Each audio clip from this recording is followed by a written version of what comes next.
各位觀眾，唔知大家揸車嗰陣有冇遇過傻鳩推車司機呢？今次揸車我又遇到啦。現場係龍富路往機場方向，請大家留意鏡頭嘅左手邊，主角出場就係呢部白色 T 車啦。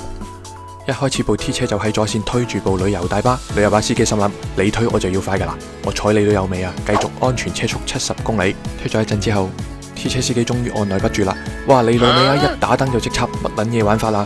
仲要咁閪小位，你都一夜插埋嚟。如果有新手司機睇緊呢條片嘅話，就千祈咪學佢啦。T 車切咗油線就繼續推部高高 van， 佢就繼續係咁推啊推，推啊推。好，我就唔同你計，又睇下高高 van 師兄點樣能救你先。高高 van 師兄話：我就留一個車位俾你 cut 翻慢線，你夠膽咪試下咯。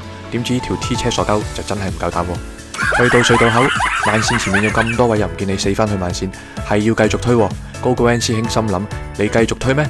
你老味，你越推我就越慢，吹啊！結果喺隧道管內4分鐘嘅車程，個傻鳩 T 車司機就推足4分鐘啊！見到你咁樣推法，我都戥你辛苦啊！前車要挽救你，輕輕嚟多一重逼，你炒埋去就食晒噶啦！到時扣分賠錢，仲要留老不按底，問你死未？出咗隧道口，條傻鳩終於 cut 翻去左線啦！再揾機會爬高高 van 頭喎！你以為佢好趕時間咩？跟手就會踩盡油門去到120公里，衝去機場咩？又唔係喎！佢爬完頭之後，唯有係行緊70-80公里。咁佢之前死推爛推，其實係為啲咩呢？究竟 T 車司機係咪就係傻鳩嘅代名詞呢？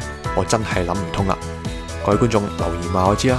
條片就嚟到呢度啦，中意呢條片呢，就記得幫手免費訂閱呢個頻道，跟手 like 埋條片同埋 share 俾朋友睇就最好啦。下條片再見，拜拜。